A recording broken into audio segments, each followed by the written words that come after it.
Hello, everyone, and welcome.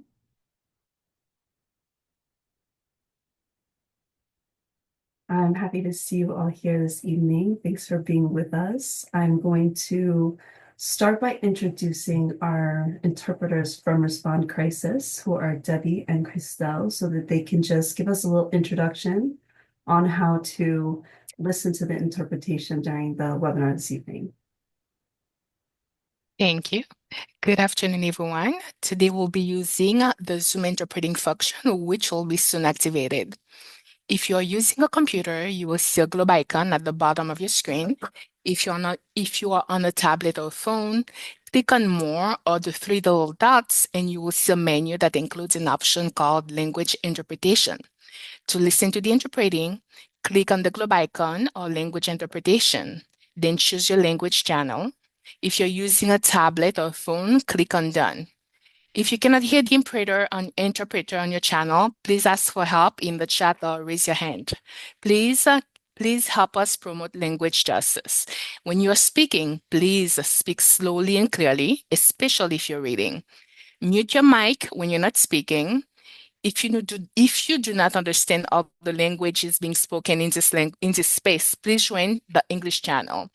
If you join a language channel, only speak the language of that channel. Thank you. Bonsoir tout le monde. Jodi a nou pral itilize fonksyon interpretasyon Zoom nan ki deja aktive. Si wap itilize yon ordinateur, wap wè yon ikon globe nan pati an ba ekran lan a droite. Si ou sou yon tablet ou sou yon téléphone, klike sou Plus ou soit More ou soit 3 tit point yo. Et puis wap wè yon menu ki gen la dan yon opsyon ki rele interpretasyon lang. Pour koute interpretasyon an, klike sou ikon globe la ou soit sou interpretasyon lang. Après ça, choisis canal langue vous voulez. Si vous utilisez un téléphone ou sur une tablette, cliquez sur Fini. Si vous pas capable d'interpréter là sur canal ou demandez aide dans le chat là ou soit levez main. Aidez-nous à encourager justice linguistique. Parlez doucement et puis clair. Surtout si vous appelez un texte.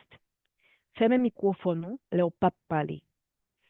Si vous pas comprendre toute langue vous parlez dans l'espace ça, t'en prie rentrer dans canal anglais.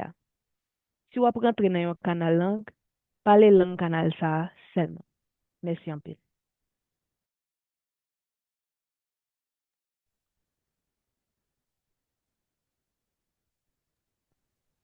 Melinda, you can activate interpretation now if you're ready. Thank you.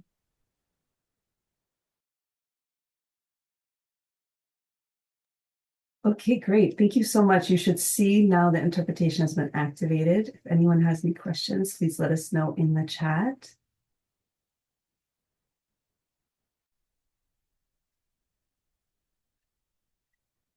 Okay, so as I said already, thank you all for being here and welcome. My name is Melinda Miles, and I am the coordinator of the Haiti Response Coalition, which is a cross-sector platform for sharing information and organizing collaborative action for a stronger Haiti. And tonight we're launching the first in a series of discussions that we'll be having over the next few months with our partners from the Haitian American Foundation for Democracy, the Haitian Bridge Alliance, and Roots of Development. We also are partnering with Shokarela to stream these discussions to a larger audience, and you'll see we are now live streaming on our Facebook as well. The purpose of these discussions is to touch upon topics that are important to Haitians and people who care about Haiti right now. Tonight, we're going to be talking about the situation for Haitians in Mexico and throughout the Americas, the larger Haitian diaspora. And I'd love for you to use the Q&A option in the webinar if you have any questions you'd like to ask.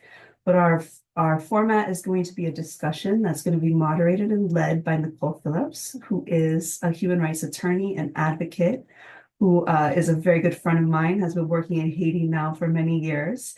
And I'm going to turn this over to her so that she can introduce the rest of our discussants and get us started.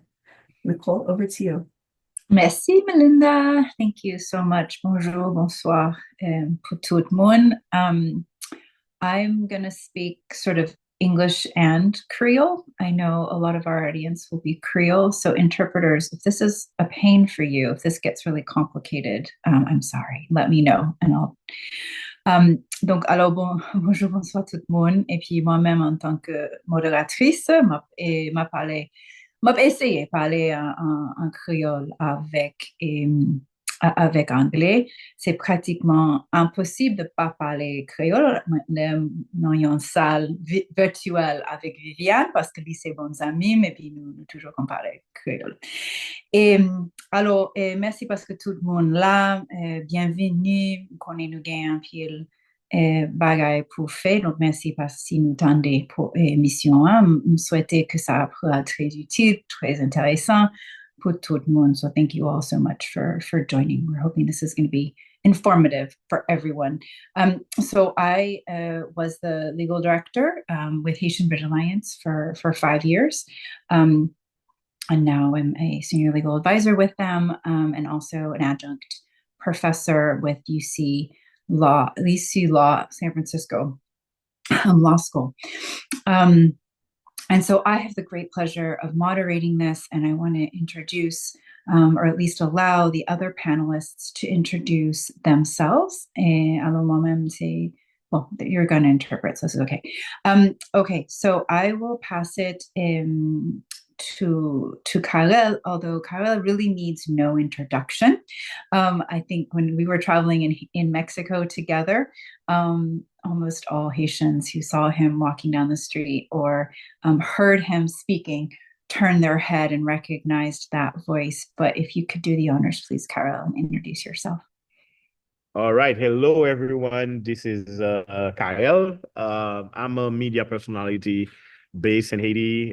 I mostly create content about the entertainment world, but at the same time, I do care about what's happening in my community. So from time to time, I create content that really resonate with people because my goal is to inspire people, but also inform about some situation. That's why I did that trip in Mexico last summer because I wanted to see in my own eyes and also experience the reality of the Haitian migrants in Mexico. So it's a pleasure for me to be here, and I will be really happy and honored to share my point of view, what I learned, but also the lessons that I learned from that trip, because it was definitely one of those trips that changed my life, but also my perspective on migration as a whole. So thanks for having me. So grateful that you could join. And Gabriel Apollon is a friend and also was a former immigration attorney. She comes with such an incredible background and really has, I think, pioneered what really no other organization in the United States has been able to pioneer, which she'll talk about, but is bringing together groups of diaspora throughout the Americas, really from a grassroots perspective, even though she's a very fancy academic. So I will pass it to Gabrielle to introduce herself. Oh, thank you so much, Nicole. And it's really great to be here with you all. My name is Gabrielle Apollon. I direct the Haitian Immigrant Rights Project at NYU Law's Global Justice Clinic. And the network that Nicole briefly mentioned that I feel very privileged to coordinate is the Hemispheric Network for Haitian Migrants' Rights.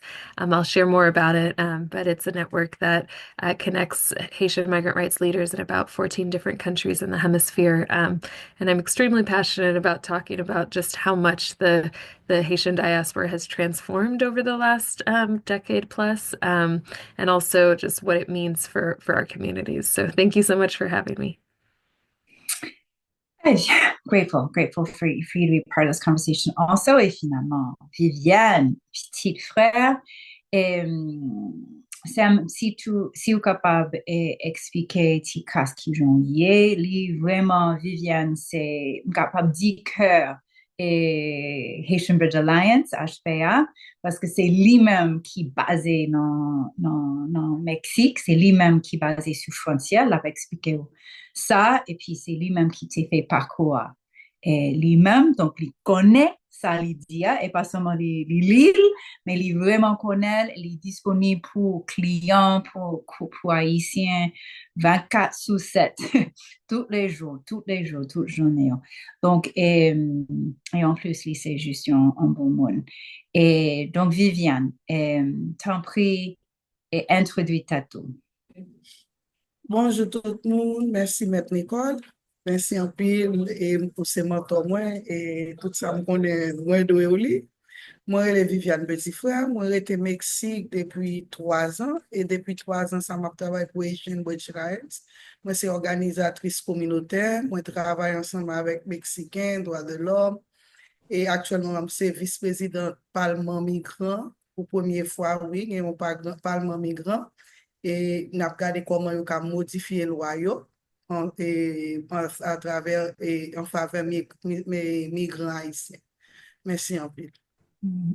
Donc, n'importe qui question moins gagne sur Haïtien au Mexique, et Viviane Mouruelle. Donc, nous vraiment une chance pour les capables, les gain temps et pour participer dans la conversation. Eh bien, OK. Et Karel avait parlé sur Tika sur un voyage qui était fait dans le mois août 2024, qui, je pensais, c'était très important pour nous tous. Et donc, je vais juste expliquer ça parce que ça fait une base de tout dialogue qu'on a fait après-midi, qui s'est vraiment expliqué le travail HPA qu'on fait. Donc, qui organisation liée à HPA qui travaille au fait, eh bien, qui objectif nous de gagner pendant le voyage là. HPA, pour monde qui pas trop connaît, c'est une organisation qui créée par Madame Gerline Joseph, qui est haïtienne. Et puis, l'élite, oui, tu as un pays haïtien au Mexique. Il dit, mais mes amis, haïtien pas vraiment aller au Mexique, non? Donc, ça, c'était en 2015. Et puis, à l'époque, tu as un pays haïtien qui était venu sur frontière Mexique avec États-Unis, surtout dans Tijuana, au Mexique, et puis San Diego, en Californie. Et puis, il allait, il commençait à aider Mounio. Et puis, il ouvrit un petit bureau avec l'autre haïtien et diaspora, oui, l'autre haïtien qui était en Californie. Nous tous ouvrit bureau ensemble. Et puis, ça, c'est 8 ans. Puis, nous gagnons, nous gagnons capable de dire parce que moi, consultant avec eux. Et nous gagnons un gros bureau avec 21 personnes et que nous travaillons ni dans le Panama, ni au Mexique, ni dans les États-Unis, et pour défendre moun, et puis pour accompagner yo.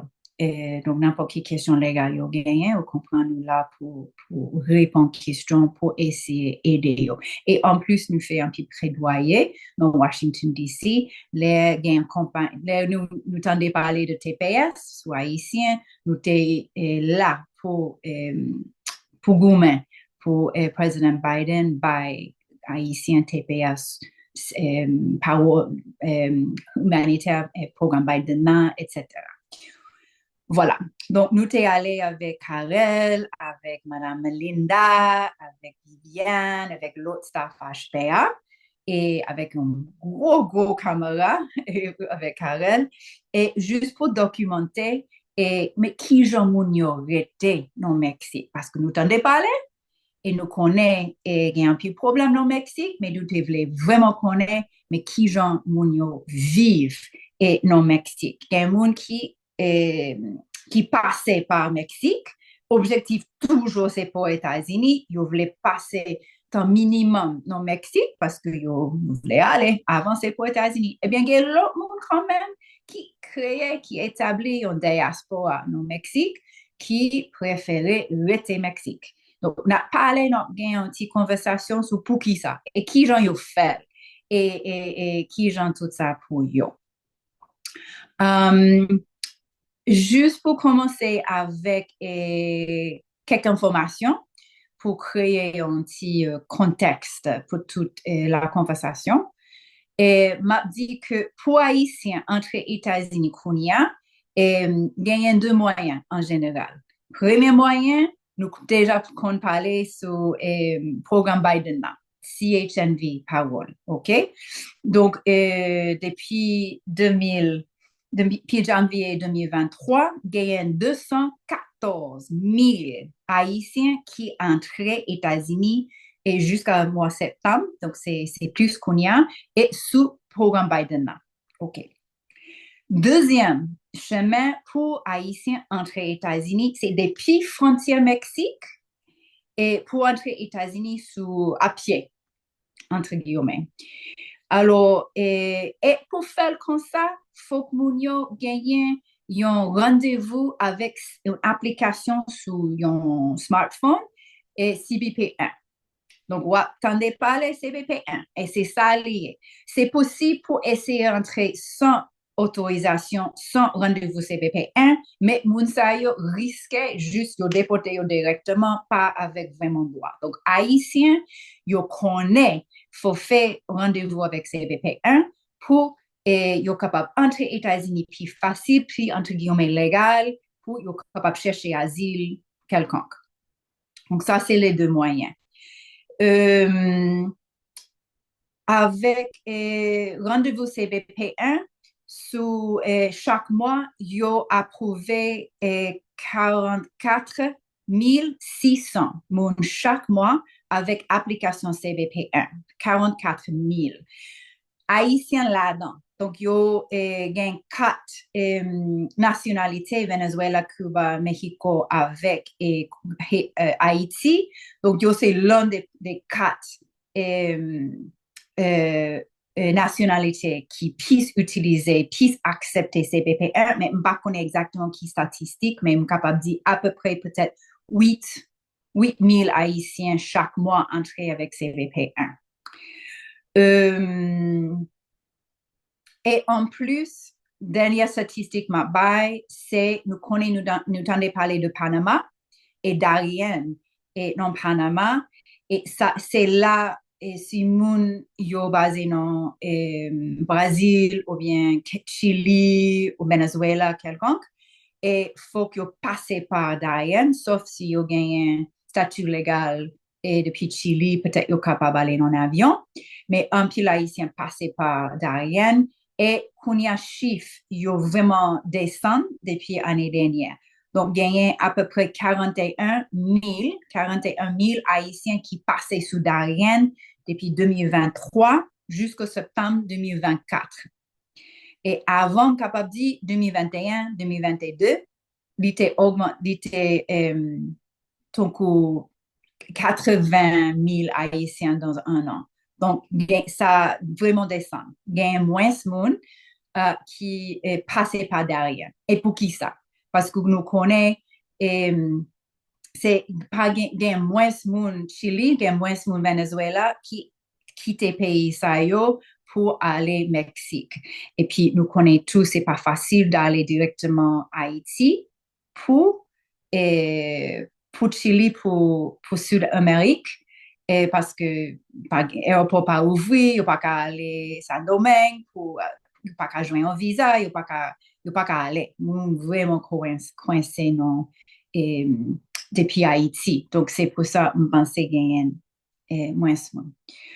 OK, avec contexte ça, m'a commencé nous gagnons une situation au Mexique, côté nous gagnons. I'll switch into English for people if they're listening to this. So in Mexico, what this all means is that we've gotten we've got less people that are at the U.S.-Mexico border, but we've got a lot of Haitians that are in Ciudad Mexico, in Mexico City, and a lot of Haitians that are in Tapachula. And it's less than there were in the years prior, because people can't leave Haiti very easily and get there. So it's not for lack of will, but there are less. And there are very few people at the border. And Vivian will talk about that. So we'll talk about what it is like in Mexico now. But what we're going to see, and we'll talk about at the end, is that with the new administration coming in, the Trump administration coming in January, we're likely going to see a lot of changes. in Mexico at the border in particular. And so we're going to talk about those. So with that background, I wanted to, avec contexte ça, m'a posé une petite question pour Viviane.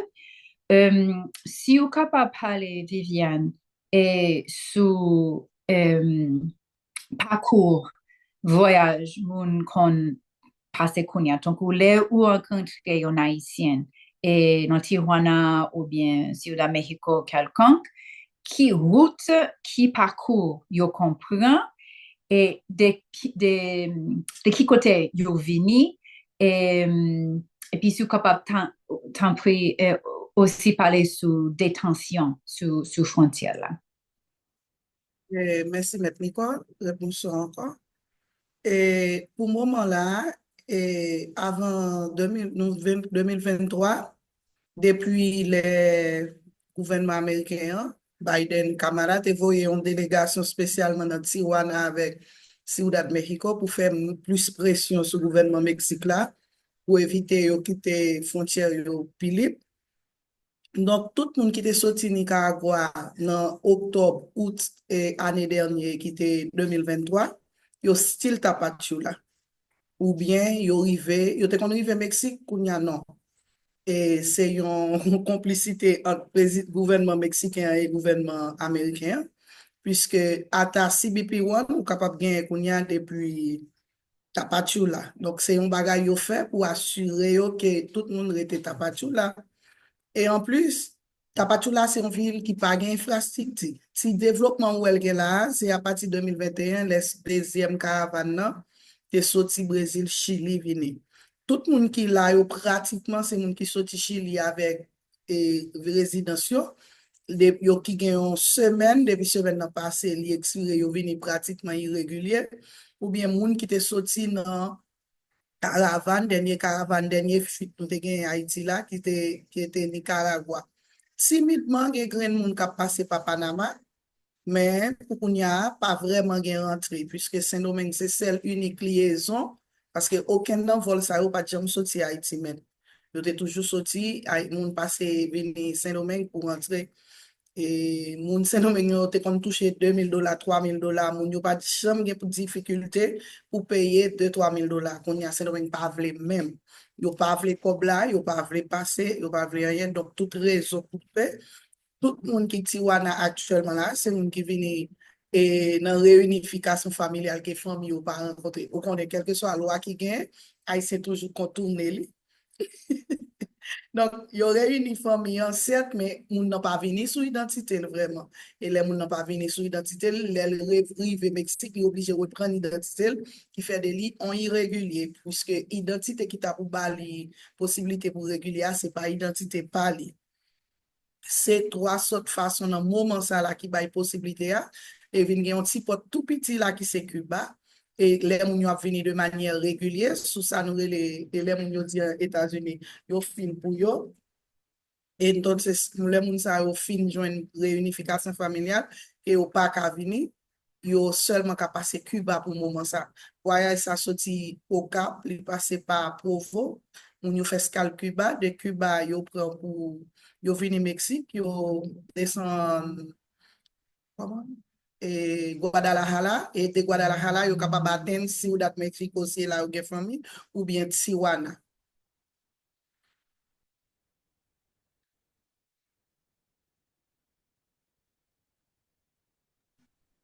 Merci Viviane.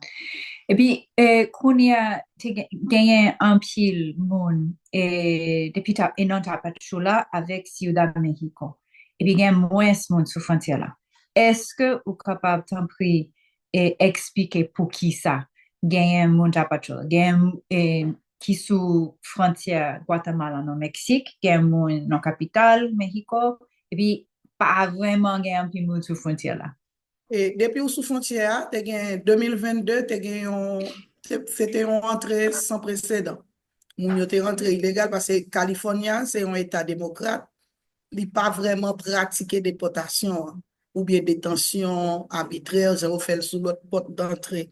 Donc, depuis moun nan passe par San Isidro ou bien l'entrée sous Clousé, Baja California irrégulier yo, qui illégal yo, li paye coyote, Jean moun yo dit là, li rentre.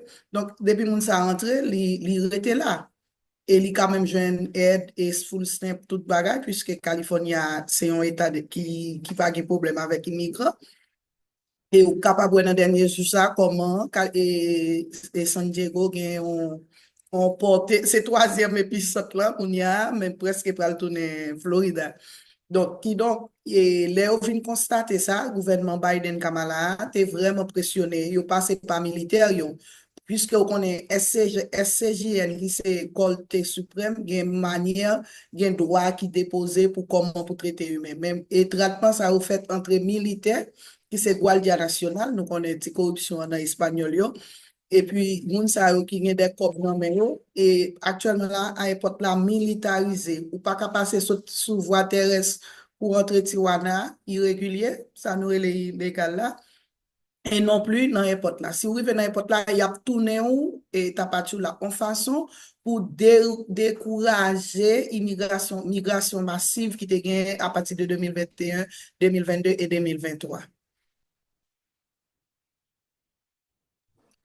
Et puis, ça me capable d'ajouter, c'est que en plus, moun yo obligé rester dans Tapachula parce que yo cherché papier pour Mexique parce que Jean-Viviane expliquait, si toutefois yo avancé, yo allé puis nord et sous frontière États-Unis, mais yo pas gain papier au Mexique et yo gain droit déporter yo. Donc yo obligé chercher une forme ou bien pas tous faire non, mais gagner qui préférait rester Tapachula pour joindre une sorte de autorisation pour déplacer. Oui, et dans ce summit, oui, ça qui est le visa humanitaire là, yo pratiquement pas bail. Longtemps, le temps pour moi-même époque par 2021, là nous t'es venu, visa humanitaire là, nous t'es baoul à partir de 2 mois, là on sorti dans commande. Pour y a pour yo bon visa humanitaire, faut presque faire 1 an pour le signer chaque matin pour montrer présence ou dans ta partie là. Donc c'est une détention à l'air libre organisée. 1 an, ou pral signer chaque matin, selon chance ou ka tout bon pour statut réfugiado mexicain, statut réfugié mexicain, yo connaît si ou gagne ka fraîchement disponible difficile pour aller dans l'autre statut dans l'autre pays qui bien rapide. Donc c'est des organisations c'est malgré Coma, l'association qui défend droit moun a fait pression mais nous connaissons ça et gouvernement américain représenté dans la vie mexicaine et pratiquement nous dit quotidien yo, qui donc corruption l'argent et tout ça yo même tout gain pression au fait ça pas engagé tout les mexicains ont besoin bagay dans pays américain yo ouvri porte libre pour ka aéroport là et presque yo ba une possibilité ou avion ou haïtien a débarquer non semaine pas aucune déportation pas gain retour au sud comme si migration nous venons dans migrants ici nous venons dans mi-temps et yo fait femme pas dire l'autre migrant yo parce que mexicain yo même ça dominicain yo peut filariser si m'a passé à un monde rouge qui régulier la plus rien chance passer en vente parce que immédiatement yo ouais très moins yo connaît son haïtien donc le temps y a détenter vérifier l'autre monde qui rouge là a bien passé qui donc et l'autre latino qui gagne très caractéristique à mexicain si li gagne très tant monde chiapas qui gagne très chiapas yo pas passer mais là pas parler des propres mexicains pareil yo si li gagne très afro latino yo pas passer yo semblé à africain yo semblé à haïtien mais si moun qui sorti Guatemala li gagne très blanc la passer à l'aise yo pas même demander le passeport parce que yo gagne connaît moun ça li obligé parce que yo tout caractérisé moun yo qui fait li pas possible pour moun vraiment quitter Tapachula là et seul moyen on gagne pour quitter Tapachula dans moment ça c'est CBP ou nous pour gagner un rendez-vous sur une frontière. Et puis qu'on y a rendez-vous pour CBP1, Viviane, il prend combien de mois qu'on y a? 10 mois, 11 mois? Pour PPT, donc c'est un aléatoire, c'est un bolette. Pour PPT, il prend 8 mois. Pendant ce temps, il y a un PAM qui prend pendant 2 mois. Qui n'a mois et demi, qui va même, qui te fait venir, il fait lui, et puis il gagne le mois et demi. Pendant tout, il y a des gens qui gagnent 1 an et demi, 10 mois, 8 mois, c'est dépend des chansons, dépend des aléatoires là, et comment, qui fréquence on demande le à tout ça. Merci, Viviane. Gabrielle, I'm going to switch over to you. And I'm wondering if you can talk about how the Haitian diaspora has really shifted in this hemisphere in the last 10 to 15 years, and how US policy has really sort of dictated this change, US immigration policy and others. Sure, thank you. Well, it's a lot of ground to cover. I would say literally, geographically, and temporally. But I think there are some significant, I think, waves of migration that have occurred. Post-earthquake in 2010. Prior to that, there were about, I would say, three primary destination countries. I'm not going to kind of delve into the particular Caribbean countries. I think that have continually also been destination countries, like the Bahamas, the Dominican Republic. But in terms of the three primary destination countries, I would say you'd have the US, Canada, and I guess the Dominican Republic. And now we have Haitian migration that spans the entire hemisphere. So, after the earthquake and when people were trying to flee however they could, there were no additional legal pathways that were really created for people in those main, those traditional three destination countries. You had temporary protected status, but that was, you had to be in the country prior to the designation. So people fled to wherever they could. And so they began pursuing increasingly complex, treacherous journeys, to Brazil, through the Amazon, to Chile. And that was, in the years 2011 to, I would say, around 2015.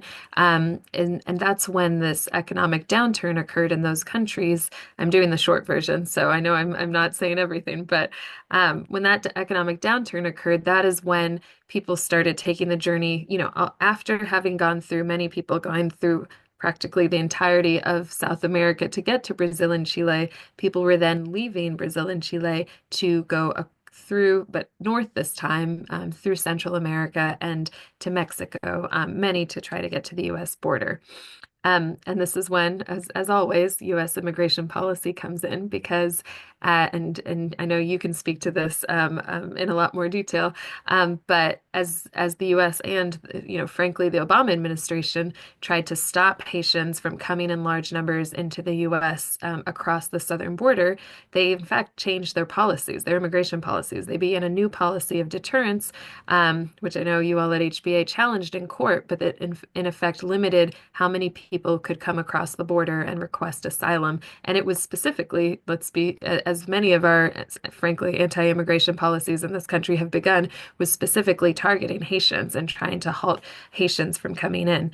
And it is in part because of that, as Viviane was sharing, that people had to make do and had to figure out how to build community and how to live on the Mexico side of the border. They didn't have another option. They were in these long waiting periods. And people, as I think is often a beautiful trait in our community, in our diaspora, made do. They built these communities, and that's what you see in Tijuana, and that's what you see in many other parts of Mexico. And so that was, 2016, 2017 is when that started. But people have continued to be forced to find new routes as Viviane mentioned, the U.S. seeks to externalize its border and push people further and further away from it by collaboration with the U.S., but also with Mexico, but also in collaboration with countries like Panama now. And so that is kind of what has pushed also, as you were mentioning, Nicole, people to continue to take the treacherous route via the Darien Gap. People are trying any way they can to get to places of safety. And I think, I won't belabor this point too much, but I do think that there is this, sadly, this hemisphere-wide phenomenon of not recognizing Haitians as meriting protection or being refugees in many senses, and only painting this broad brush of Haitians as economic migrants or fleeing poverty, when if you look at, and I know we'll get into this, what people are fleeing these days, it is far more, and it is far more grave than that. But now, 15 years later, we have diasporas in Brazil, Chile, Mexico. There are Haitians in Panama, Colombia, Guyana, Argentina. I could go on, but that's a little bit about how it's shifted. But now, as you know, our migration goes from Canada to Chile. It really does span the entire hemisphere.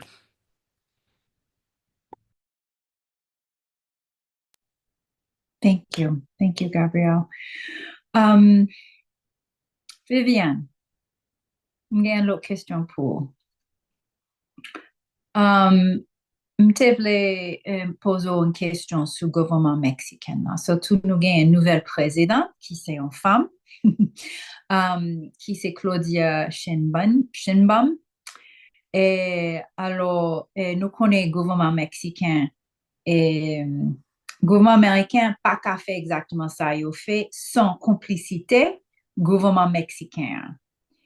Alors, si on peut pas parler sur relation depuis côté Mexique et puis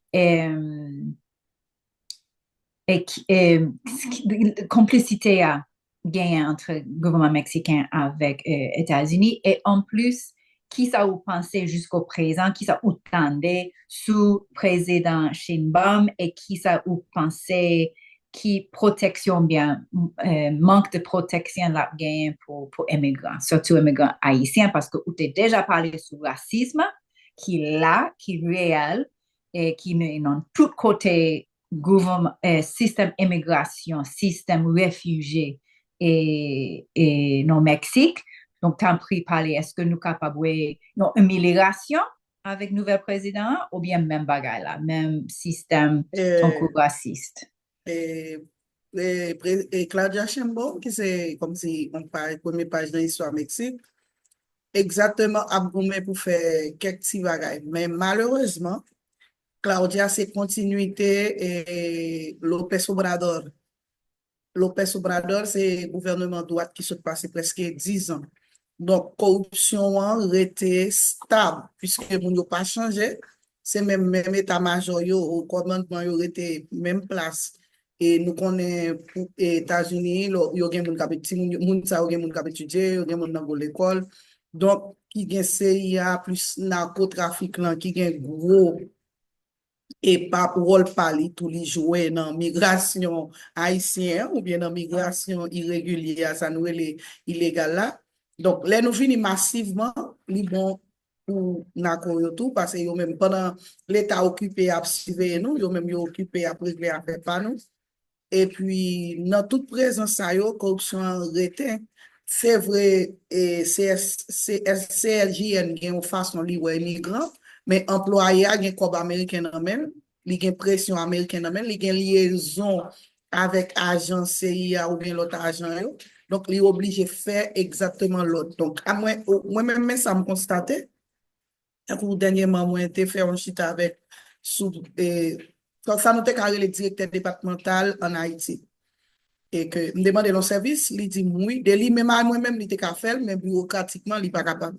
Donc chaque monde ça yo gen plusieurs jobs à faire. Yo gen job l'état mexicain à faire et yo gen job diplomatique relations États-Unis, l'état gouvernement américain et dans présence CIA ou bien l'autre organisme qui a gagné qui présence tout sous frontière Tijuana qui tant et Saint-Domingue avec et Fort Liberté comme si ils ont passerelle 5 minutes que vous traversez. Donc ça plus complexe et corruption Mexique plus complexe que Claudia Sheinbaum en personne puisque ça arrêté là qui gagne moun yo mexicain yo pas vraiment comme si yo gen problème racisme et yo gen problème classisme. Si yo croise un haïtien qui gen quoi si on senti dans machine yo el gen pas gen problème pour demander le passeport et s'il gen un haïtien qui sont américains tant que m'te sorti mexicain ensemble avec Moïse un haïtien américain moi-même yo fait demander carte li ouais c'est résident sans Bali et puis Moïse Bali citizen ni il juste nous monter il va fouiller machine ça veut dire de là étant de doit passer n'importe bagaille avec carte Mexique et américain. Donc, c'est un problème qui a les plus fond que ça, que gouvernance, c'est mon yo même, en personne qui gagne un préjugé, qui gagne classisme ou la caillou, et puis tout qui gagne Même avec Haïtien ou gen ti bagay là, qui pense Américain au comme ça, et puis même yo comme ça. Merci, Viviane.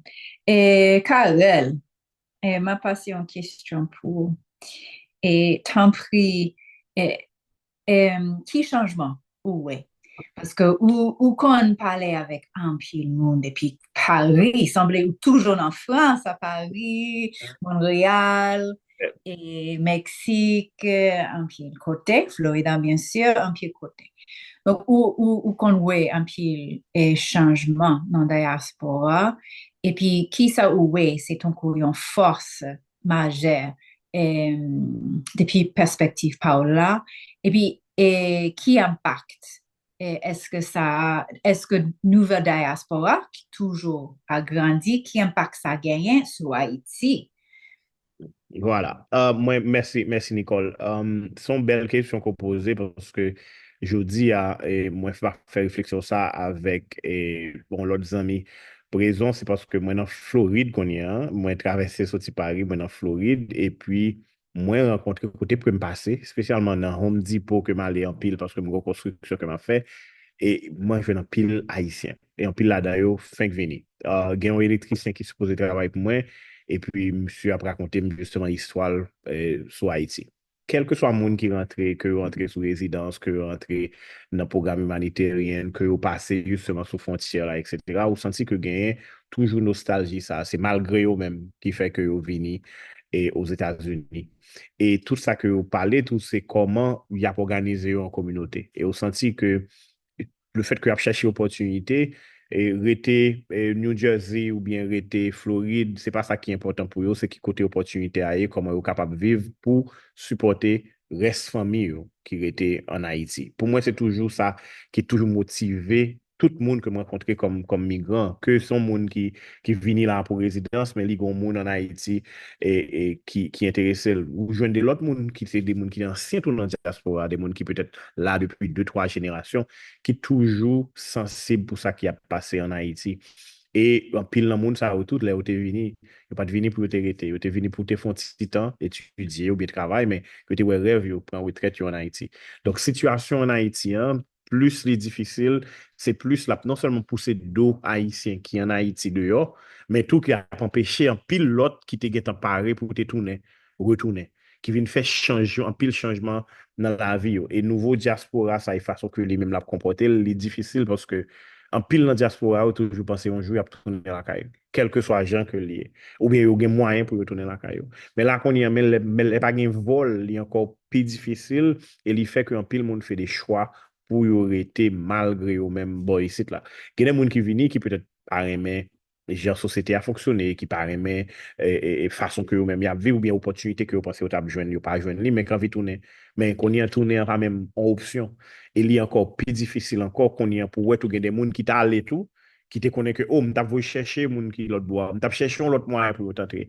Et puis, en pile bagage changé, nouveau gouvernement, déportation massive qui a parlé, tout bagage ça a créé en pile m'ka dit anxiété la caille et moun qui dans diaspora ko légal ko pas légal et dynamique l'ont changé et c'est pour ça par exemple le m't'allé si m'ta font clin d'œil à moi-même qui t'allé Mexique moi t'ai ouais des moun spécialement dans ta partie là par exemple qui rivaient et puis yo dit oh moi m'a fait la vie là parce que justement bah yo changé un petit classe par rapport à oui nous t'es aux États-Unis comme terre promise là, mais en même temps, c'est vivre, n'a pas c'est vivre. Donc, c'est une cas vivre n'importe qui côté, une vivre en sécurité, dans la paix. États-Unis, c'est pas lui-même qui est vraiment plus important. Et je crois que c'est comme ça diaspora lui-même fonctionner en dehors des États-Unis. Mais le monde qui est aux États-Unis, c'est l'opportunité que a cherché. Je crois que si nous pas ranger Haïti, si Haïti pas changé, a toujours gagné vague migratoire ça, quel que soit gens que lié à et pour nous aller. Dernièrement, me réalisé Airport Port-au-Prince était fermé, mais le jour que vous annoncé que l'ouvrir, tu as un vol charter pour Brésil. Parce que justement, tu as pile de monde qui t'attend pour te déplacer. Donc, situation Haïti est très difficile. Monde qui quitté yo, c'est pas envie yo envie quitter, mais c'est malgré eux parce que la vie est en danger, parce que yo pas d'opportunité, parce que famille yo justement victime et yo perdu toute bagaille et yo préféré al tenter chance yo vivre l'autre côté parce que yo ouais plusieurs autres monde qui essayaient tenter et qui vivent et quand même que yo été mourir en Haïti. Merci. Yeah. Et puis, moi, bon, il y a juste une question, moi, gagnant, c'est que, m'baka d'ici toutefois, les Haïti, Changer. stabilisé, vous comprenez? Et est-ce que mon yo pral retourner vrai ou bien est-ce que y a vraiment établi et vous comprenez côté UEA et puis y a habitué avec travail quelconque et peut-être en plus yo trop traumatisé avec événement qui a passé, yo même victime, famille yo victime. Donc c'est une question qui est intéressante. Oui, mes questions. Moi, pense que un groupe quand même qui a tourné. Peut-être un monde qui perd du tout bagaille, qui perd une famille, qui perd du caille, et parce que gen moun qui ont boulé la caille, yo tué famille, yo, etc., dans massacre, etc., yo pas gen pièce intérêt pour yo tourner. Si spécialement que yo commencé stabiliser, bon, ici là. Mais moi, quoi que depuis que gain opportunité, parce que en général, je pense que majorité haïtien que me joignent, par exemple, j'aime parler de monde que me croise dans des magasins, bon, ici, c'est travail à travail. Et yo essayer de travailler justement avec fierté. Donc, quel que soit côté où tu es capable de joindre, faire travail ça, depuis que travail là, son travail propre qui permet yo, et gagner la vie, yo, occuper petit, yo, et aller à l'école, apprendre, et ouais, opportunité pour yo grandir dans sa carrière, il y a tourné à Haïti. Et je crois que c'est stabilité, ça même n'a cherché pour que un gros parti dans la diaspora, spécialement les gens qui fait déplacer yo, pour retourner la caillou. Même parce que le signal là doit être très fort, tout, parce que Haïti, on joue le café et puis demain, c'est le plus chaud. Donc, il faut que vraiment signal là-bas pour que le monde ça retourne. Je crois tout bon que grande majorité de monde qui a maré paquet yo, tourné dans le pays yo, retourné dans la zone rurale yo, al construire, al planter, al faire business pour justement créer une économie qui plus fort dans le pays. Thank you. Thank you. Mhm. Gabriel, I'll switch over to you. If you could tell us about how we've talked about sort of other countries where Haitians are going throughout the Americas, how are Haitians being received in those other countries? And what is the impact that United States' policy, which is quite anti immigration, at least at the border that you talked about, sort of Obama administration even blocking Haitians, not just Trump or Biden, but even Obama. And so how has the U.S. had an impact on those on those? And I know you've done a lot of what we together have, but in particular, you've done a lot of work on the Cartagena Declaration. If maybe you want to talk about that and the influence of that declaration, which really sets forward how countries ought to be, legally are required to be responding to Haitians, and sort of how that's been successful or not. Yeah, thank you so much. And I think Viviane has really touched on a few things that I think that the threads are important to this question as well, because she spoke about the anti-Black racism. She spoke some of the people that I had spoken to in places like Colombia and Chile called it aporophobia, like the fear of the poor, and how that in fact it's classism, it's racism, and it's this fear of the poor, or what they consider Haitians to be. And this intersectionality, I think, has left Haitians, on one sense, invisible for the purpose of like services and supports and protections, as we'll talk about, but then also hyper visible, right? As Viviane mentioned, in terms of being able to be targeted for discrimination or profiling and increased immigration enforcement. And racial profiling by many different types of authorities, and so that, I think, unfortunately, is a backdrop on these migration journeys, and in fact why there have been so many kind of waves of displacement in such a short period of time. So for a massive group of people to have like trekked through an entire continent twice in the last 15 years is I think people, I don't know that the gravity of that or the kind of intensity of that is really captured. But I think, And you know, when you say, just to stop, when you say twice, meaning people have been deported under Title 42 and have gone back and tried to well, come again. so if you talk about that, then that's 3 times, right? Because you have the first time that people have trekked through the Amazon to get down to Brazil and to Chile, right? That's the first time. Then the second time is back up through half of South America to get into from Brazil and Chile to the Mexico-US border. And right, and then if you've had a deportation, you're talking about even more. Um, but the reason I mention that is because these changes in policies in these other places have pushed these waves of displacement, and I call them forced displacement. I'm going to try to talk more slowly for the interpreters. um, but so I'll give one example. Many people left Chile under Piñera, the president who enacted a number of restrictionist migration policies. He had these really strict rules about regularization. And when people realized they weren't going to be able to meet these, people left ahead of time. People were not waiting until they got deported or they became undocumented again. And so that was actually one of the significant waves of people, people were like, when Del Rio happened, the people on the border, they're like, how did these people get here? What were they leaving? They were leaving challenging situations in Chile, in Brazil. Um, and I think that's important. Also, it's important because, as you mentioned, this did not have to be the case. There are a number of migration policies, migration commitments that many countries in South America have made to say that they were actually supposed to provide a more expansive support for refugees. And for instance, one of them is this Cartagena Declaration, which 40 years ago, that many countries in South America and Latin America said, actually, we're going to go above and beyond the Geneva definition of asylum, and recognize people as refugees if they are fleeing generalized violence, massive violations of human rights, and a relative catch-all of other circumstances that seriously disturb public order.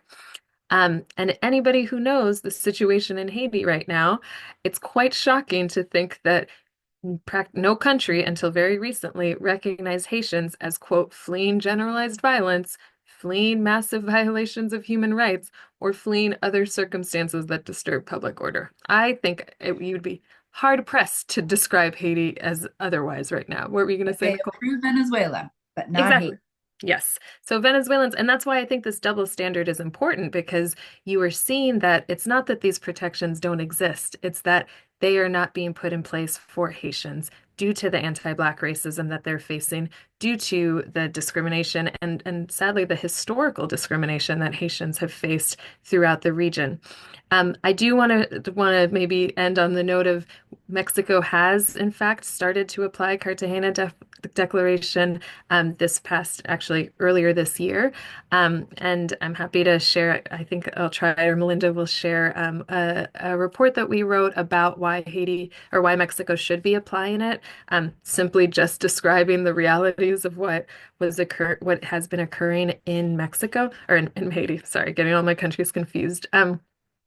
But I think to answer the last part of your question, unfortunately, because of the US continuing to deport people in these circumstances, which I think every day astounds me even further, but there's no country really that has stood up to any of the horrific treatment of Haitians anywhere in the hemisphere and said, you should, like, this is violates international law. People, all of these countries are following the US's path, and they are continuing to deport people, not to mention following or doing worse. So we currently have this mass deportation campaign in the Dominican Republic, where they have announced 2 months ago that they're going to deport at least 10,000 Haitians per week.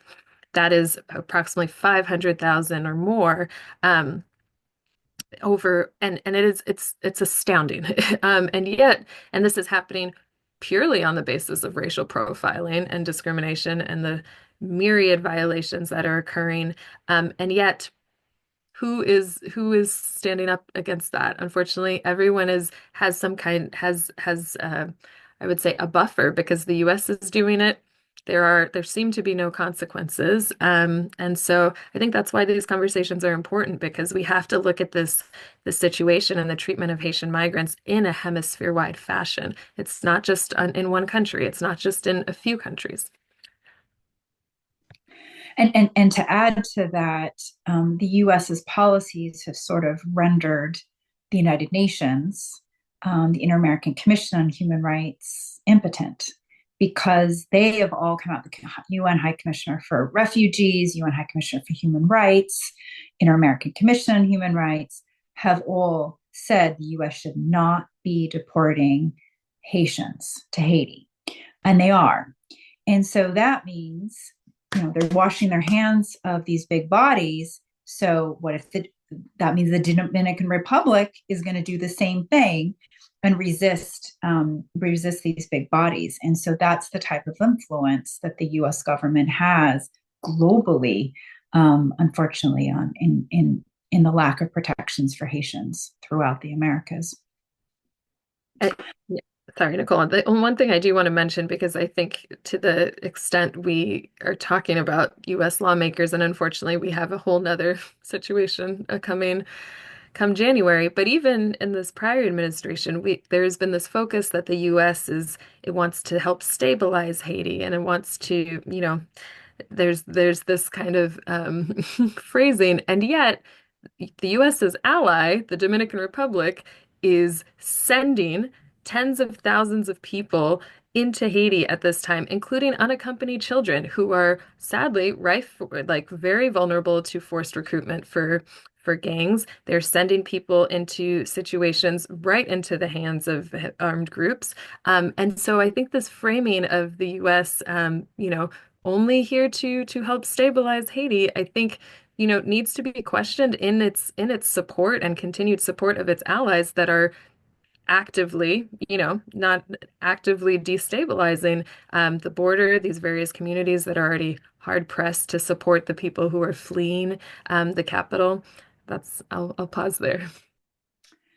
And I want to come back. I'm going to come back to you, Gabrielle, because I do want to ask about the Hemispheric Network for Haitian Migrants' Rights. But I want to kind of end with that, because I think I'm going to first depress everybody, décourager everyone, discourage everyone by talking about what we're likely to see in the next, with the new administration.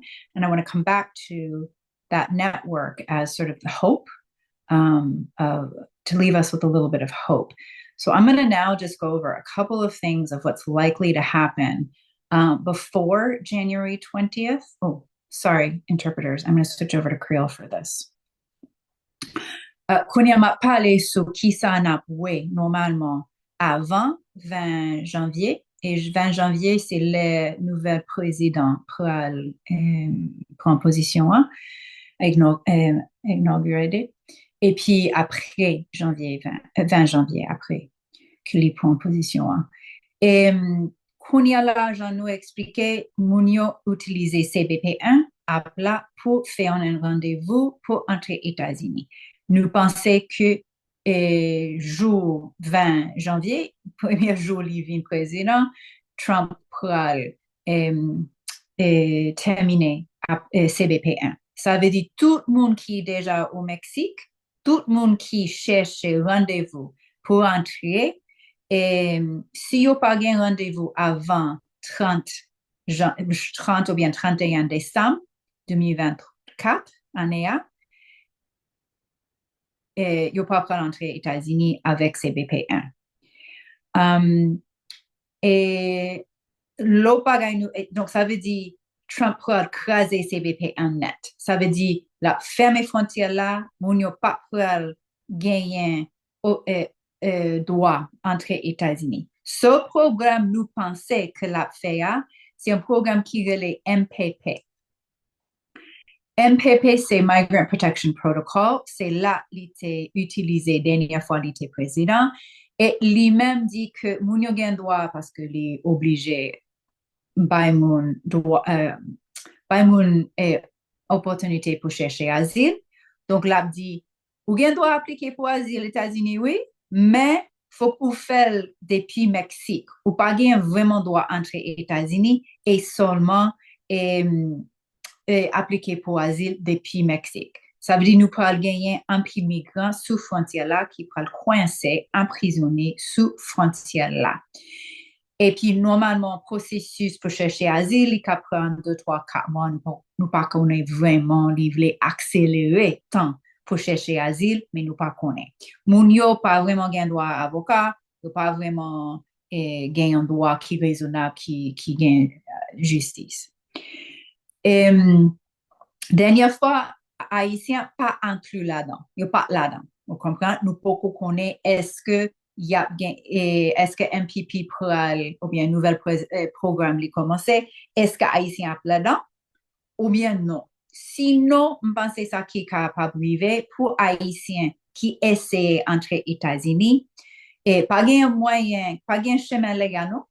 Mais seulement si vous essayez de demander asile aux États-Unis, vous mettez en détention. Vous comprenez? Pas nous sous Mexique avec le programme, c'est depuis Mexique, vous êtes capable de faire. Mais c'est possible qu'il y a juste mettre en détention États-Unis, donc au Texas, Californie, quelconque. Et puis, Mounsayo, il a pas obligé de demander pour asile. Il y a un processus qui est capable de durer 1 mois, 2 mois, 3 mois, ça dépend. Et puis, ceux qui ont perdu, et grand, plus fort, moun perdu. Vous comprenez? Il a déporté pour Haïti. Il y a une question haïtienne toujours mandem, si vous gagnez autorisation, il y a un statut légal Mexique, est-ce que vous avez le droit de retourner au Mexique ou bien est-ce qu'il y a obligé d'aller à Haïti? Ça, nous ne connaissons pas, ça dépend sur la relation entre Mexique avec les États-Unis, mais normalement, les États-Unis voient moun pour Haïti, ils n'ont pas voyé Haïtien pour Mexique. Et seulement sous frontière là, peut-être si ils n'ont pas entré aux États-Unis. Mais après qu'ils ont entré aux États-Unis, même si c'est en centre de détention et en prison, ils ont déporté pour Haïti. Deux dernières bagailles. Il y a une bagaille, c'est déportation en masse. Nous entendons le président Trump parler sur ça en pile, mais juste voulais que tout le monde connaisse TPS. Le président Trump pas qu'à retirer TPS avant mois février 2026. Donc, tout le monde avec TPS, normalement, il est protégé, il n'y a pas qu'à déporter avant TPS gagnant fini, qui c'est dans le mois février 2026. C'est possible que Trump pourra renouveler TPS pour un sayo, mais même là, il y a besoin d'une ordonnance de déportation avant le gouvernement Trump a gagné un droit de déporter Mounio. OK. Donc, ça veut dire que c'est un petit temps haïtien gagné, mais c'est quand même, c'est pas une bonne nouvelle. Dernière bagaille que nous pouvons louer, c'est que il y a un peu de monde, j'en ai expliqué, il y a un peu de monde à Pachulla, Ciudad de Mexico, ça fait 1 an ou bien 2 ans qu'il y a au Mexique et il y a toujours cherché rendez-vous CBP1 et puis l'air Trump terminé CBP1 qui ça Mounsayo prend le fait. On comprend ça c'est ça prend très compliqué. Et puis, l'autre bagaille, c'est si toutefois Haïti ouvre Ticras, je ne connais pas, mais s'il est ouvert, nous sommes capables de quitter Haïti pour entrer aux États-Unis, nous pourrons gagner et peace moon et arriver sur la frontière là, dans le Mexique. OK, donc c'est ça, malheureusement, pas une bonne nouvelle, mais c'est à peu près ça, je pense, n'a jusqu'à 20 janvier et puis après 20 janvier avec président Trump. OK. Kounia m'a posé une question pour Viviane. Pour qui ça, avec tout problème que nous déjà gagné dans les États-Unis, pour émigrer aux États-Unis, où est tout changement gagné, et puis, tout problème nous pourra gagner avec nouvel président. Et pour qui ça, vous pensez c'est important pour Haïtiens, pas seulement mettez focus sur les États-Unis, mais pensez sur Mexique, pensez sur Brésil, quand c'est sur l'autre côté qui pas seulement États-Unis, et est-ce que vous pensez, où était Mexique? Vous connaissez un peu le monde. Donc, est-ce que vous pensez quand même gagner opportunité, gagner chance pour le monde qui voulait rester dans le Mexique? Question ça a deux réponses. Avant 2020, 2019, alors, côté Haïti, était pas sombre pour la dernière fois. Depuis moi, j'ai 37 ans et c'est, dès qu'on est tout pareil, parce que moi, j'étais en bas la ville, mais fois ça, pas de personne dans la génération pas noire qui connaît.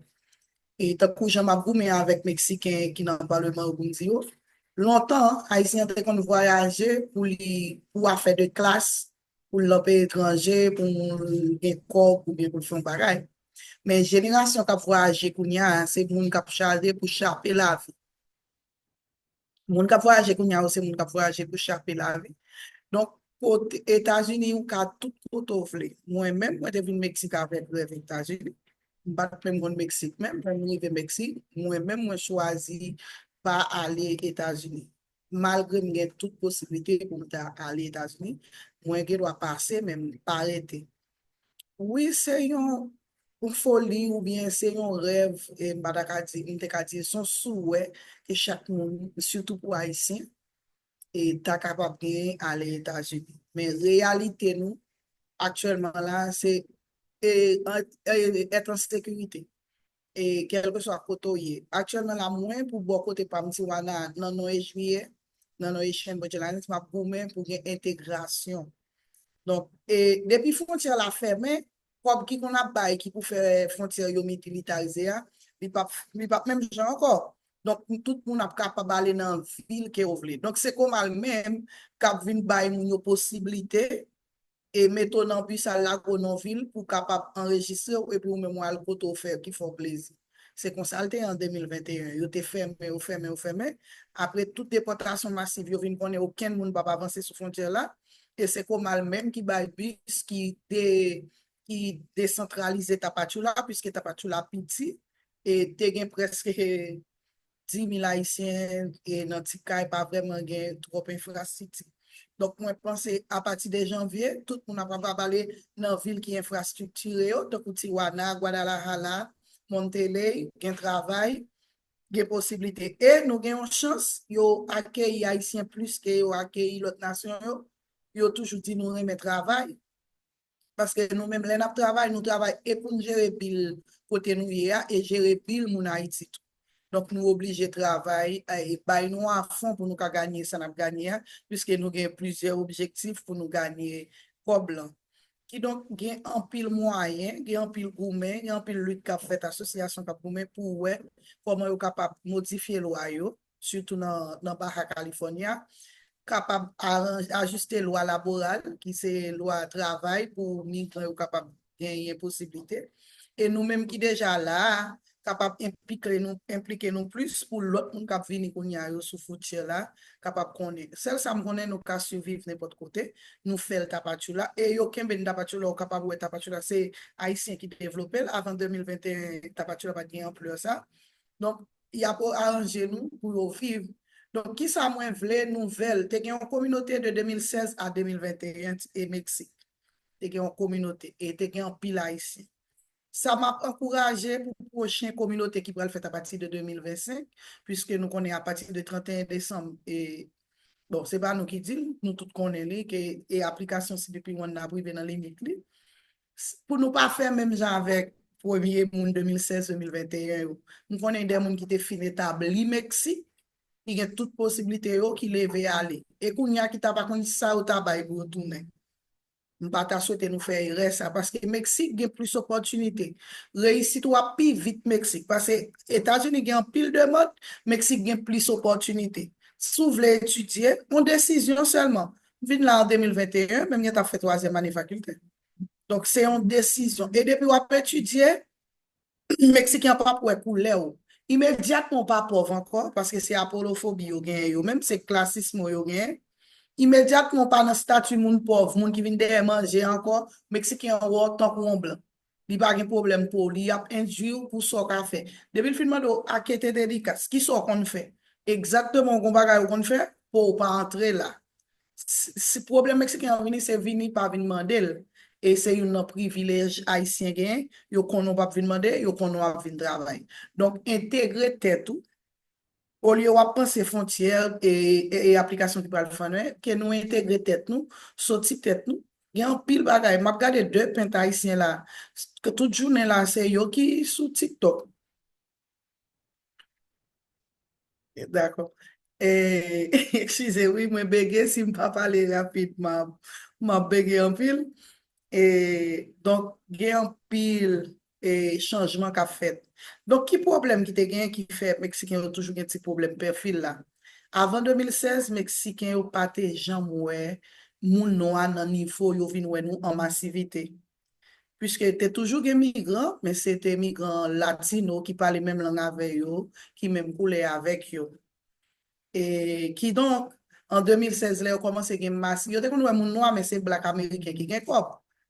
Et là, on commence à voir en massivité et on connaît des fois, gens famille nous, là, nous sommes faire route là, moi-même, photo, l'aime de faire route là. 4 mois, t'es gagné avec nous le débat, moi, les manos côté avec, lui obligé de garder 5 fois avant yo vérifier si c'est moi. Donc, l'on fin jambe, tout passe l'eau ça, ou fin marché, tout marché ça, ou ap défigurer, ou ap déshumaniser, ou ap nan nécessité. Oui, dans le moment ça, Mexicain a pour yon gens, mais sous bay tête ou on réflexe pour sortir dans son ou baisser garde et soigner américain, rêve américain, ou sortir tête ou plus rapide, ou capable de faire succès plus rapide que un monde qui gagne 10 ans aux États-Unis. Moi, ça me fait dans 3 ans. Et Mexique, Tijuana, quoi, on dit pas faire long, mais il est difficile pour me faire les États-Unis et dans petit temps rapide ça. Un peu sagesse là-dedans, ça aussi, bien. Un peu sagesse et puis un peu Merci un peu, courage. Un peu oui. courage. Et Kounia Karel, vous avez fait un petit vidéo pour nous.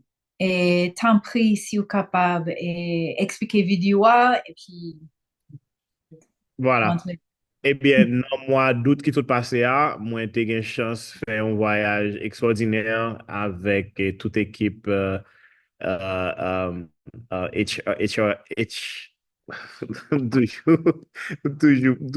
des problèmes Asian avec. Bridge Alliance. Non, on va parler de Haitian Bridge Alliance, c'est vrai, mais HRC. Ah, ok. Voilà. Nous font un bel voyage qui commençait dans San Diego. Nous traverser frontières et nous aller Tijuana. Ensuite, nous descendre Tapachula pour nous retourner sur Mexico City. Et c'était un voyage et toute vidéo justement disponible sur page Chocarella. Et nous avons vraiment gagné un pile bon retour et sur eux. Non seulement des gens qui étaient contents et ouais, des Haïtiens parce que malgré tout, hein, histoire immigrant, pas forcément tout le temps une histoire triste. Tu as des histoires qui te fait que monde content, qui t'inspiré des gens que nous t'ai fait, mais en pile tout, nous t'ai ouais des gens qui t'a vécu dans des situations assez difficiles, notamment dans Mexico City. Et moi, je fais une petite compilation qui gagne la dernière ont idée de comment le voyage là t'est passé. Et il fait 6 minutes, même certain que il y a plus de bagages que tu es capable de mettre sur lui toujours, mais comme vidéo disponible sur Internet là, vous pouvez aller sur page Chocarel là pour checker. Quittez-moi essayer de partager vidéo avec nous qu'on y a. OK, OK, wait. Leave unsupported format. Please try again a different files. Let me see. Okay, wait. Baffin 4. Mais tu me garder. Okay, let me share the screen of my line. Okay. Good. Okay, let's see how it goes. Okay, parfait. Nobody. Dans Tijuana, moi c'est organisatrice communautaire ici dans Tijuana. Quand ça a commencé 2021, le deuxième caravane n'a été arrivé. Ça veut dire, on te parle de 14 000, moi c'est pas 14 000 haïtiens seulement. Non, 14, typiquement haïtiens. C'était 14 000 haïtiens. 14 000 haïtiens. Nous ici là, non place publique qui était un pile haïtien là-dedans jusqu'en mois de juin qui était passé. Il y a plus que 400 haïtiens.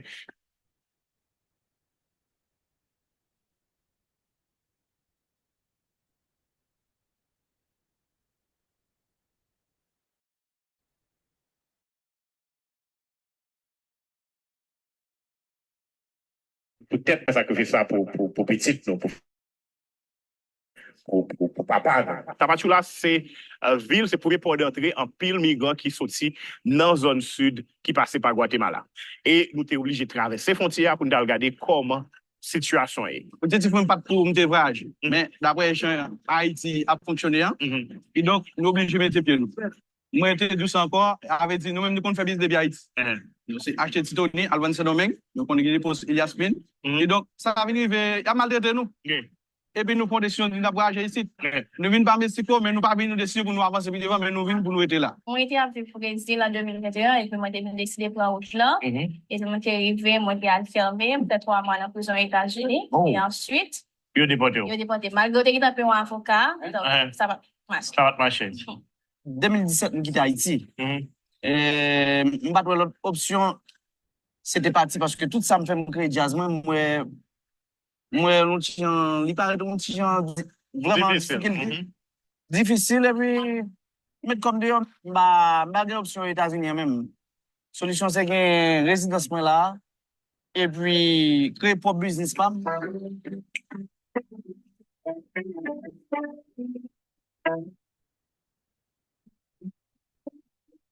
Mais nous, les boys, c'est en 2010 parce que Frère n'a pas une invitation. Donc, par rapport avec l'invitation, ça, nous jugeons que c'est le même qui était important pour nous faire une carrière boy ici. Donc, de là étant, nous étudions droit. Donc, vous étudiez en Haïti? Non, ici, à m'étudier. Ici, à m'étudier droit. Mais en Haïti, nous sommes dans la position pour nous entrer dans le droit naïf. Ok. Nous sommes au Cap. Ça fait nous plus de 10 mois depuis nous avons rendez-vous CBP1. Nous fatigués parce que les conditions vraiment pas normales pour nous. Nous pas venir pour tout le temps ça. Nous espérons nous faire au moins 3 mois parce que tout le monde nous parle avec comme ça, mais nous environ 2-3 mois, ils tout fly. Mais nous-mêmes nous là plus de 10 mois. Et le gouvernement mexicain pas qu'on a aidé nous là. Si nous pas qu'on a aidé nous là, si nous mangeons, si nous bain. En Valéo, encore une fois, sont l'autre place qui gagne plusieurs camps et gagne pile migrants, l'autre nation qui là ensemble avec des Haïtiens. Encore une fois, même situation. Haïtiens qui viennent là pensant que ils ont fait 2-3 jours là, mais ils ont end up resté jusqu'à 10 mois, plus qu'un an, dans tant justement confirmation dans mes CBP1. Haïtiens, ça y est, justement, par rapport à faible moyen que vous gagnez, pile l'argent que vous dépensez dans traverser plusieurs frontières pour arriver là, pas de moyen pour vous aller louer caille ou bien dans payer l'hôtel. T'es enceinte là, qu'on y a sous 5 mois, me fait éclampsie, tension, anémie, qu'on y a mal à l'hôpital et puis tout le monde yo prend sous 5 mois, il était à l'hôpital, ça vient paraître un peu et puis seulement même qu'il a bagué l'autre monde là. C'est pas qu'à manger tout ça et tu dis ça manger là. Et bien nous là, t'es qu'on gagne bouillon pas un bouillon encore. Oui, mais il y a pas nous Charles là, c'est c'est pas mes amis, une organisation qui est à l'autre lado, qui est haïtien qui a travaillé là-dedans, t'es invité nous utiliser l'espace pour te rencontrer plusieurs autres haïtiens qui a évolué ici. Ça veut dire gens qui décident de rester, qui a travaillé, qui a business et a essayé de bâtir la vie ici là. Nous avons une sorte de conversation avec eux, m'espérer que nous sommes capables d'enjoyer vidéo ça. Très souvent nous jugeons les gens qui choisissent faire sacrifice ça. Mais nous pas jamais moins courageux. Moi, j'étais témoin de résilience, de courage. Et en plus, espoir que vous gagnez pour que la vie soit capable de changer. Si toutefois vous joignez un moyen légal pour vivre au Mexique, ou bien une façon pour traverser, aller aux États-Unis. Je crois que une bagaille que la communauté haïtienne en général besoin, en Haïti et dans la diaspora, c'est pour nous mettre tête nous ensemble. Moi, un pile gaspillage de ressources qui fait ici là. Moi, un pile monde qui justement essayer chaque coucou éclairé pour gérer ici là. Même parce que si ensemble nous vivons en communauté, si ensemble nous surtout partager bonne information, nous sommes capables peut-être sauver la vie en pile monde ou bien rendre passage ça plus facile pour un pilote. Parce que il y a l'autre communauté qui arrive gérer. Mais nous-mêmes en Haïti, ou bien haïtiens, c'est tellement difficile pour que nous mettions tête nous ensemble, malgré que nous avons des difficultés pour nous garder comment nous sommes capables de partager un petit bout de pain ensemble, partager un loyer ensemble, partager, par contre, n'importe qui ça que nous sommes capables de joindre ensemble qui est capable de permettre que nous allions. Là où il y a une question côté qu'on joue dans pile monde jour, moi j'étais dans le groupe ça crasé, gon monde qui crase groupe ça, gon monde qui ban coup de bas, gon monde qui a mangé la jambe et rendre situation monde plus difficile parce que pas de venir pour tout le temps ça. Yo pas de sorti en Haïti ou bien côté au sorti Chili, Brésil pour venir faire tout le temps ça Nan Mexique. Mais en pile, moun tou ban nous des histoires qui pour nous-mêmes faire nous sourire parce que yo chargé espoir. Parce que en pile moun qui change idée yo sur côté yo vle aller. Yo choisi que rester légal boy ici a, faire famille yo rentrer, chercher créer la vie boy ici là. Et moi content ouais ça, et me content entendre ça. Et me content tout que le gouvernement mexicain ba yo opportunité ça. Cause immigration c'est pas qui complexe en pile. Et très souvent nous juger moun qui prend route ça. Moi-même moi vinn là, moi ouais courage, moi ouais résilience, moi ouais patience, moi ouais force. Tout qualité moun, si moun, grand moun, jeune femme, jeune garçon solide qui yo même a chercher créer une vie là. Et me penser que prochain diaspora haïtienne là, c'est là le passé. Et si diaspora ça fort, y a qu'à tourner la caillou aller des pays. All right. This is it. This is part of that amazing trip that we did together, and yeah, 6 minutes really don't summarize the whole thing. So all the videos are on my page. Yeah, you did an amazing job. You had several days of footage to bring that into 6 minutes was congratulations. I do have a question for you. Why, and then I have one more question for Gabrielle. I know we're going over time, everybody. My apologies. Melinda knows this is not my strong suit. I know this series is called Redefining. And so why is it important to sort of redefine how we see Haitian diaspora to include all the new places that they're living, and like why was Mexico, you sort of explained it in the video, but if you can just sort of elaborate like why Mexico was so important to make sure we include it as part of Haitian diaspora. All right, I think redefining the Haitian diaspora is really crucial because it shows a little bit the global impact that the situation in Haiti has in us Haitians. Like seeing all those people like by any means trying to cross the border from Guatemala to get to Mexico means a lot. And we saw it firsthand, but also when you talk to them, there's different layers of the stories and the reasons why they doing that journey to go maybe to the United States or stay in Mexico. And some of them, for example, left Brazil, Chile, and stay in Mexico and waiting for the family to join them before they move to the US. It's really history of struggle, but also a lot of despair. I would say that I can feel in those people. I think right now what we did, and that's why I'm really proud about the video that we made. It's the time also to really highlight the contributions of those Haitians, what they're making in places like Mexico. Like, for example, you have Vivian here. Vivian is a Haitian diaspora, but she's doing a lot of things in Tijuana. And that's the thing. And we have so much more. And I remember that town hall that we did in Tijuana, we met so many Haitians, like defining how the community evolved, but also giving their contributions to the society in Mexico. Some of them are lawyers, some of them are teachers or social workers. They're doing their parts. And sometimes when we talk about diaspora, it was always, the US, or maybe Canada or France. But I think we have more Haitians right now in other countries that are contributing to the economy of those countries that we really need to redefine what the Haitian diaspora is. Especially like when they say, the Haitian diaspora is sending money. Since the money is in US somehow, they think it comes only from the United States.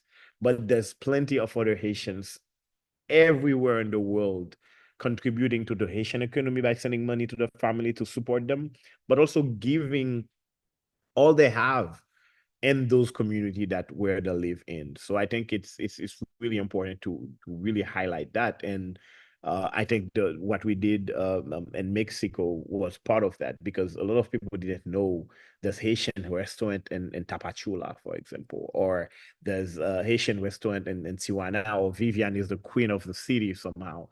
So it's those type of things that really highlight the Haitian diaspora contribution, and we really need to redefine that. And also I think that diaspora itself should redefine themselves and find a common ground to put whatever they have, because somehow the Haitian society is divided in Haiti, but also is divided in the diaspora. Sometimes it's because of beliefs, is because of political I would say ties. But at the same time, we definitely need to see how we can be together and grow together and keep contributing in those communities that we're in, but also taking care of home, Haiti. Yeah. Thank you. Gabrielle, can you, I think the last question will be for you. Can you talk about the Hemispheric Network for Haitian Migrants' Rights? Why did you help create it, and what does it do? And how is it, I feel like, kind of the hope for us in the future, particularly against the terrible new administration of Trump coming in? Well, one, thank you so much for everything that you all have shared, and it was beautiful to see that video and actually see one of our network members in it, which was a fun surprise for me. But yeah, I mean, I think so. As I mentioned, the network is, and I'll say it in Creole as well, just for everyone, Réseau Hémisphérique pour Droits Migrants Haïtiens. And it's a network where I guess there are three main objectives. One, to ensure that, as I think you all are doing tonight, but to ensure that accurate information is being shared across borders with migrant rights leaders like Viviane and others and Gerline, so that the people who are working with Haitian migrants in the various places can have the best information to share with our Haitian community members, whether that's in Chile, whether that's in the DR, whether that's in Guyana. And we have network members from source, transit, and destination countries, because as each of you have mentioned, these journeys are interconnected. The situation in Haiti is obviously very much integrated as to why we have these new transit countries and new destination countries.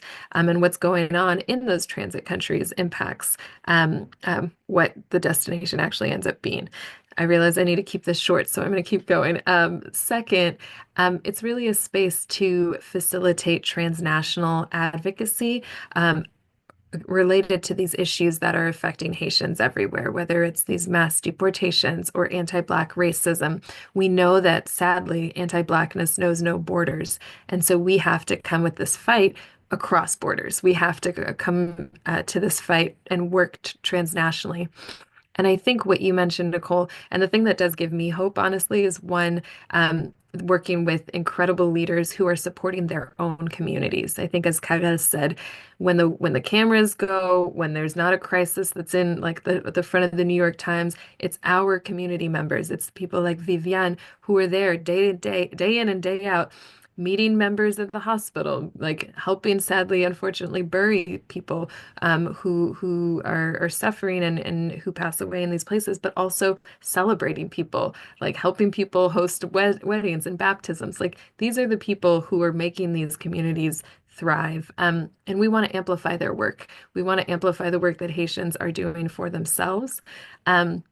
And the thing that has been so hopeful for me is that because the network members see that these struggles are interconnected, it's not just about what's happening in my home country, what's happening even in places like the DR, where these situations are so dire. People are concerned about what's happening to Haitians in Brazil. People are concerned about what's happening to Haitians in the US. And because of that, we're able to, and we're seeking to and continue to mobilize across borders. How can network members in Chile amplify what's happening in the DR and vice versa? And I've been really encouraged to see that, a lot of times people talk about how Haitians are divided. And yet when we have this one focus, which is how to support and protect Haitian migrants in different places, we're actually quite aligned. So that's been encouraging to see. And I'll stop there.